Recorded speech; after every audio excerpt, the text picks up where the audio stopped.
Hello അസ്സലാമു അലൈക്കും. അപ്പോൾ ഇന്ന് ഞാനിവിടെ ഷെയർ ചെയ്യുന്നത് നല്ല സോഫ്റ്റ് ആയിട്ടുള്ള നുറുക്ക് ഗോതമ്പ് വെച്ചിട്ടുള്ള പുട്ടാണ് കേട്ടോ. അപ്പോൾ അത്രയും സോഫ്റ്റായിട്ട് കിട്ടുന്നുണ്ട്. ഞാൻ പറയുന്ന പോലെ ചെയ്താൽ മതി. അപ്പോൾ അതുകൊണ്ടാണ് ഞാനിത് ഷെയർ ചെയ്യുന്നത് കേട്ടോ. ഇനിയിപ്പോൾ അവിടെയും നുറുക്ക് ഗോതമ്പ് ഇവിടെയും നുറുക്ക് ഗോതമ്പ് എന്ന് പറഞ്ഞിട്ട് ഒരുപാട് കമൻറ്റൊക്കെ വരുമായിരിക്കാം.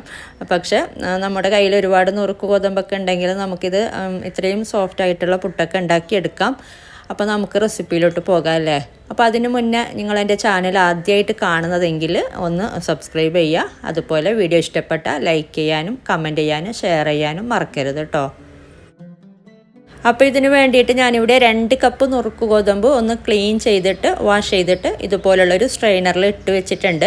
അപ്പോൾ ഇങ്ങനെ നമ്മളൊരു അരമണിക്കൂറോ അല്ലെങ്കിൽ 1 മണിക്കൂറൊക്കെ ഇതുപോലെ ഇങ്ങനെ വെക്കുമ്പോൾ വെള്ളമൊക്കെ ആറിയിട്ട് ചെറുതായിട്ട് ഡ്രൈ ആയിട്ട് വരും. അങ്ങനെ നല്ലോണം ഉണക്കി എടുക്കേണ്ട ആവശ്യമൊന്നുമില്ല. അപ്പോൾ നമുക്കിത് ഒന്ന് വറുത്തെടുക്കണം. അപ്പോൾ അതിന് വേണ്ടിയിട്ട് ഒരു പാന് നന്നായി ചൂടാകുമ്പോൾ നമുക്കിതിലോട്ട് അതേപടി നുറുക്ക് ഗോതമ്പ് ഇട്ട് കൊടുത്തിട്ട് ഒന്ന് വറുത്തെടുക്കുക. അപ്പോൾ ഇത് നമ്മളിങ്ങനെ ഉണക്കിയെടുക്കാത്ത വറുത്തെടുക്കാനായിട്ട് കുറച്ച് സമയം കൂടുതലെടുക്കും, ഒരു 5 മിനിറ്റ് കൂടുതലെടുക്കും, അത്രയേ ഉള്ളൂ. അല്ലാതെ കുഴപ്പമൊന്നുമില്ല കേട്ടോ. അപ്പോൾ നമ്മൾ ഇതുപോലെ ഒന്ന് വാഷ് ചെയ്തിട്ട് ഉണക്കി വറുത്തെടുത്തിട്ടൊക്കെ നമുക്ക് വെച്ചാൽ നമുക്ക് പെട്ടെന്ന് തന്നെ നമുക്ക് പുട്ടൊക്കെ ഉണ്ടാക്കിയെടുക്കാം. ഇതുപോലെ വറുത്ത് ജസ്റ്റ് ഒന്ന് പൊടിച്ചിട്ടൊക്കെ ആ ഒരു പുട്ടിൻ്റെ ഇതിൽ പൊടിച്ചിട്ടൊക്കെ വെച്ചാൽ നമുക്ക് ആവശ്യാനുസരണം എളുപ്പത്തിൽ പുട്ട് ഉണ്ടാക്കാൻ പറ്റും. അപ്പോൾ ഇതിപ്പോൾ കണ്ടില്ല, കുറച്ചൊന്ന് ഇത് ഡ്രൈ ആയിട്ടൊക്കെ വന്നിട്ടുണ്ട്. നമ്മുടെ ആ ഒരു വെള്ളത്തിൻ്റെ ഇതൊക്കെ കംപ്ലീറ്റ് മാറി കിട്ടിയിട്ടുണ്ട്. അപ്പോൾ ഇനി ഇതൊന്ന് കളറൊന്നും മാറാതെ ഒന്ന് വറുത്തെടുത്താൽ മതി. കളറൊന്നും ഒട്ടും മാറാതിരിക്കാൻ വേണ്ടിയിട്ട് നോക്കാം കേട്ടോ. ഒരു മീഡിയം ഫ്ലെയിമിൽ വെച്ചിട്ട് റോസ്റ്റ് ചെയ്തെടുത്താൽ മതി. അപ്പോൾ ഇതിപ്പോൾ ആയിട്ടുണ്ട്. ഇതിപ്പോൾ ഇത്രയും മതി. നമുക്കിനി ഫ്ലെയിം ഓഫ് ചെയ്യാം. ഇത് ചെറുതായിട്ടൊന്ന് ചൂടാറുമ്പോൾ നമുക്കൊരു ബ്ലെൻഡറിലിട്ടിട്ട് പൊടിച്ചെടുക്കണം. അപ്പോൾ ഈ ഒരു പാനിൽ തന്നെ വെച്ചുകൊണ്ടിരിക്കുന്നെങ്കിൽ ഇതുപോലെ ഒന്ന് ഇളക്കി കൊടുക്കാം കേട്ടോ. അല്ലെങ്കിൽ വേറൊരു പാത്രത്തിലോട്ട് മാറ്റി വെക്കാം. അപ്പോൾ ഇത് ചൂടാറിയിട്ടുണ്ട്. അപ്പോൾ ഞാൻ ഈ ഒരു പാനിൽ തന്നെ വെച്ചിട്ട് ഒന്ന് ഇതുപോലെ ഇളക്കി കൊടുത്തിട്ടുണ്ടായിരുന്നു. അപ്പോൾ ഇതിപ്പോൾ നമുക്കൊരു ബ്ലെൻഡറിലോട്ട് കുറേശ്ശേ ഇട്ട് കൊടുത്തിട്ട് പൊടിച്ചെടുക്കാം. ഒന്നിച്ച് ഇട്ട് കൊടുക്കണ്ട, കുറേശ്ശേ ആയിട്ട് ഇട്ട് കൊടുത്തിട്ട് പിന്നെ നമ്മുടെ ആ ഒരു പുട്ടിൻ്റെ ആ ഒരു തരിത്തരിപ്പോട് കൂടിയിട്ട് നമ്മൾ റവയൊക്കെ ഉണ്ടാവുന്നില്ല, ആ ഒരു രീതിയിൽ പൊടിച്ചെടുക്കുക കേട്ടോ. നല്ലോണം ഫൈൻ പൗഡറല്ല, അത് പ്രത്യേകം ശ്രദ്ധിക്കുക. പിന്നെ നമ്മൾ പൊടിച്ചെടുക്കുമ്പോൾ ഇടയ്ക്കിടയ്ക്ക് ഇളക്കി കൊടുത്തിട്ട് ഒന്ന് ഇത് മൂടി ഓപ്പൺ ചെയ്യുക, ഒന്ന് മിക്സ് ചെയ്ത് കൊടുക്കുക. ആ ഒരു രീതിയിൽ പൊടിച്ചെടുക്കുക കേട്ടോ. അപ്പോൾ നമുക്ക് പാകത്തിന് പൊടിച്ചെടുക്കാൻ പറ്റും. കുറേ സമയം റണ്ണിങ് ചെയ്യണ്ട കേട്ടോ. നമ്മൾ 1 മുതൽ 10 വരെ എണ്ണാനുള്ള സമയമില്ല. അത്ര സമയമാകുമ്പോൾ ഒന്ന് ഓഫ് ചെയ്യുക. ഇതുപോലെ ഒന്ന് മിക്സ് ചെയ്ത് കൊടുക്കുക. ഞാൻ 1-2 പ്രാവശ്യം മിക്സ് ചെയ്തിട്ട് ബ്ലെൻഡ് ചെയ്തെടുത്തിട്ടുണ്ട് കേട്ടോ. അപ്പോൾ ഇതൊരു 3ാമത്തെ പ്രാവശ്യമാണ്. ഇതിനൊന്നും കൂടെ നമുക്ക് മിക്സ് ചെയ്തിട്ട് ബ്ലെൻഡ് ചെയ്തെടുക്കാനുണ്ട്. അപ്പോൾ ഞാൻ പറഞ്ഞ പോലെ അത്രയോ 1 മുതൽ 10 വരെ എണ്ണുന്ന സമയം കൊണ്ട് നമ്മൾ ഓഫ് ചെയ്യുക. അതൊന്ന് എടുത്തിട്ട് മിക്സ് ചെയ്ത് കൊടുക്കുക, വീണ്ടും ബ്ലെൻഡ് ചെയ്യുക. ആ ഒരു രീതിയിൽ ചെയ്യുക കേട്ടോ. അപ്പോൾ ഇതിപ്പോൾ പാകത്തിന് നമുക്ക് ആ ഒരു പുട്ടിൻ്റെ കൺസിസ്റ്റൻസി, പുട്ടുപൊടിയുടെ ആ ഒരു ഇതിൽ തന്നെ കിട്ടിയിട്ടുണ്ട്. അപ്പോൾ ഇതുപോലെ നമ്മൾ ബാക്കിയുള്ളതും കൂടെ ഇതുപോലെ കുറേശ്ശെ ഇട്ട് കൊടുത്തിട്ട് പൊടിച്ചെടുക്കുക.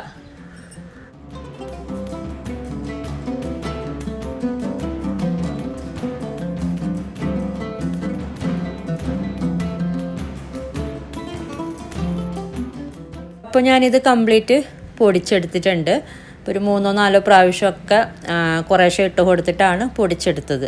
അപ്പോൾ ഇനി നമ്മളിത് പുട്ടിന് നനക്കുന്ന പോലെ ഒന്ന് നനച്ചെടുക്കണം. കുറച്ച് ഉപ്പും കൂടെ ചേർത്തിട്ടുള്ള വെള്ളം, അപ്പോൾ ഒരു 1/4 കപ്പോളം വെള്ളം എടുത്തിട്ടുണ്ട്. അപ്പോൾ നമ്മളിത് ചേർത്തിട്ട് ഒന്ന് നല്ലോണം മിക്സ് ചെയ്ത് കൊടുക്കുക, നമ്മൾ സാധാരണ പുട്ടിനൊക്കെ ചെയ്യുന്ന പോലെ. എന്നിട്ട് നമ്മളിത് സാധാരണ പുട്ടുണ്ടാക്കുന്ന പോലെ അല്ല കേട്ടോ, കുറച്ച് പണിയുണ്ട്. അപ്പോൾ അങ്ങനെ ചെയ്യുമ്പോഴാണ് അത്രയും സോഫ്റ്റായിട്ട് നമുക്ക് കിട്ടുന്നത്. വലിയ പണിയൊന്നുമല്ല എന്നാലും. അപ്പോൾ ഇതിപ്പോൾ വെള്ളമൊക്കെ പാകത്തിന് തന്നെ ചേർത്ത് കൊടുത്തിട്ട് നന്നായിട്ട് കുഴച്ചെടുക്കുക. അപ്പോൾ ഞാനൊരു ഓൾമോസ്റ്റ് 1/4 കപ്പോളം ചേർത്ത് കൊടുത്തിട്ടുണ്ട്. അപ്പോൾ ഇതിപ്പോൾ ഇത്രയും മതിന് നമ്മൾ ചെയ്യേണ്ടത് എന്താണെന്ന് വെച്ചാൽ, ഇത് നമുക്കൊരു പാത്രത്തിലോട്ട് ആക്കിയിട്ട് ആദ്യം ഒന്ന് സ്റ്റീം ചെയ്തെടുക്കണം. ഒരു 15 മിനിറ്റോളം ഇത് സ്റ്റീം ചെയ്തെടുക്കണം കേട്ടോ ആദ്യം. എന്നിട്ടാണ് നമ്മൾ പുട്ടുകുറ്റിയിലിട്ടിട്ട് പുട്ടുണ്ടാക്കി എടുക്കുന്നത്. പിന്നെ ഇതിന് വേണ്ടിയിട്ട് നമുക്ക് അത്യാവശ്യം ഒരു പാത്രത്തിലോട്ട് ആക്കിയിട്ട് ഇതുപോലുള്ളൊരു പരന്ന പാത്രത്തിലോട്ട് ആക്കിയിട്ട് നമുക്കൊന്ന് സ്റ്റീം ചെയ്തെടുക്കാം.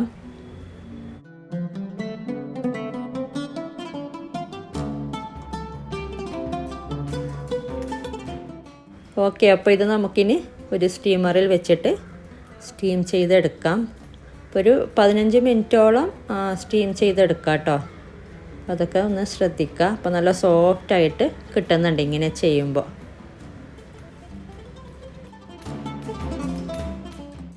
ഓക്കെ, അപ്പോൾ ഇത് 15 മിനിറ്റ് ആയിട്ടുണ്ട്. അപ്പോൾ നമുക്കിത് മാറ്റാം.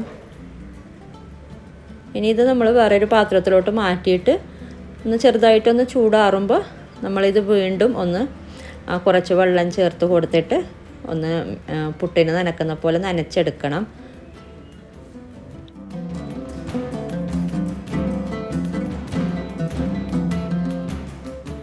അപ്പോൾ ഇതിപ്പോൾ ചെറുതായിട്ട് ചൂടാറിയിട്ടുണ്ട്. ഇനി നമ്മൾ ഇതിലോട്ട് നേരത്തെ ചെയ്ത പോലെ തന്നെ ഉപ്പ് ചേർത്ത് കൊടുത്ത വെള്ളം.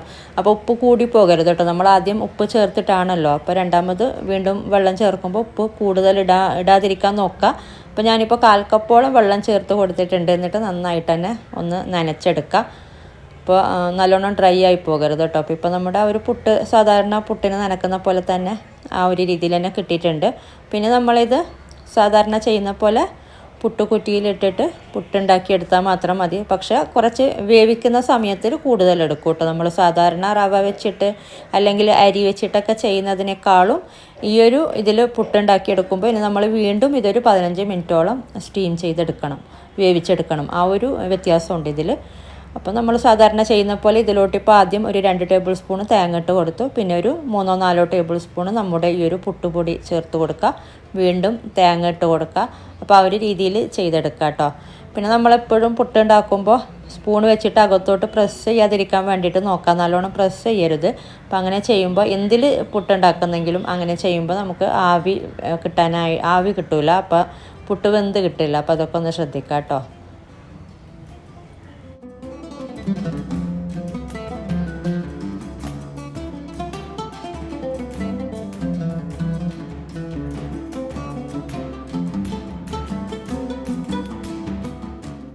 അപ്പോൾ ഈ ഒരു പുട്ടുകുറ്റിയിൽ ഞാൻ കംപ്ലീറ്റ് ഫില്ല് ചെയ്ത് കൊടുത്തിട്ടുണ്ട്. അപ്പോൾ ഇനി ഇതിൻ്റെ ടോപ്പിൽ നമുക്ക് തേങ്ങ ചേർത്ത് കൊടുക്കാം. അപ്പോൾ നമ്മൾ ആദ്യം തുടങ്ങുമ്പോഴും തേങ്ങ തന്നെയാണ് ചേർത്ത് കൊടുക്കേണ്ടത്. അപ്പോൾ അറിയാത്തവരുണ്ടെങ്കിൽ അതൊന്ന് ശ്രദ്ധിക്കുക കേട്ടോ. നമ്മൾ ആദ്യം പുട്ടുകുറ്റിക്ക് തേങ്ങയാണ് ഇട്ട് കൊടുക്കേണ്ടത്, പിന്നെയാണ് പുട്ട് പൗഡർ നമ്മൾ ഇട്ട് കൊടുക്കുന്നത്. അപ്പോൾ അറിയാത്തവർ അതൊക്കെ ഒന്ന് ശ്രദ്ധിക്കുക. ഇനി നമ്മളിത് ഈ ഒരു ഇതിൻ്റെ അകത്ത് നമ്മൾ സാധാരണ ചെയ്യുന്ന പോലെ വേവിച്ചെടുക്കുക. ഒരു 15 മിനിറ്റോളം വേവിച്ചെടുക്കുക കേട്ടോ, ഞാൻ പറഞ്ഞ പോലെ. അപ്പോൾ ഇത് നന്നായിട്ട് ആവി വന്നിട്ടുണ്ട്. 15 മിനിറ്റോളം ഞാൻ വേവിച്ചെടുത്തിട്ടുണ്ട്. അപ്പോൾ ഇത്രയും മതി. നമുക്കിനി ഫ്ലെയിം ഓഫ് ചെയ്യാം. ഇനി ഇത് ഒരു 5 മിനിറ്റ് ഓൾമോസ്റ്റ് നമുക്ക് മാറ്റി വെക്കാം. അപ്പോൾ ചെറുതായിട്ടൊന്ന് ചൂടാറി കിട്ടും. അപ്പോൾ ഇതിപ്പോൾ ചെറുതായിട്ട് ചൂടാറിയിട്ടുണ്ട്. ഇനി നമുക്കിതിൽ നിന്നും മാറ്റാം. അപ്പോൾ ഇതുപോലെ തന്നെ ബാക്കിയുള്ളതും കൂടെ ചെയ്തെടുത്താൽ മതി കേട്ടോ. അപ്പോൾ നമ്മൾ ചെറുതായിട്ടൊന്ന് ചൂടാറിയിട്ട് നമ്മൾ ഇതിൽ നിന്നും ഇങ്ങനെ മാറ്റുമ്പോൾ നമുക്കങ്ങനെ പൊടിഞ്ഞു പോകാതെ കിട്ടും. അല്ലെങ്കിൽ പെട്ടെന്ന് ആ ഒരു ചൂടോടെ തന്നെ നമ്മളിങ്ങനെ എടുക്കുമ്പോൾ പെട്ടെന്ന് പൊടിഞ്ഞു പോകും കേട്ടോ, ഏത് പുട്ടാണെങ്കിലും. അപ്പോൾ ഇതുപോലെ നമുക്ക് ബാക്കിയുള്ളതും കൂടെ നമുക്ക് ചുട്ടെടുത്താൽ മതി.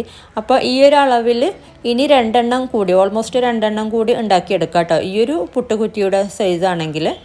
ഓക്കെ, അപ്പോൾ ഇത് കണ്ടില്ലേ, നല്ല സോഫ്റ്റായിട്ട് തന്നെ കിട്ടിയിട്ടുണ്ട്. നല്ല സോഫ്റ്റ് ഉണ്ട് കേട്ടോ ഈ ഒരു പുട്ട്. അപ്പോൾ നിങ്ങൾ ഉണ്ടാക്കി നോക്കുമ്പോൾ, ഞാൻ പറഞ്ഞ പോലെ നിങ്ങൾ ഉണ്ടാക്കി നോക്കുമ്പോൾ നിങ്ങൾക്ക് മനസ്സിലാവും.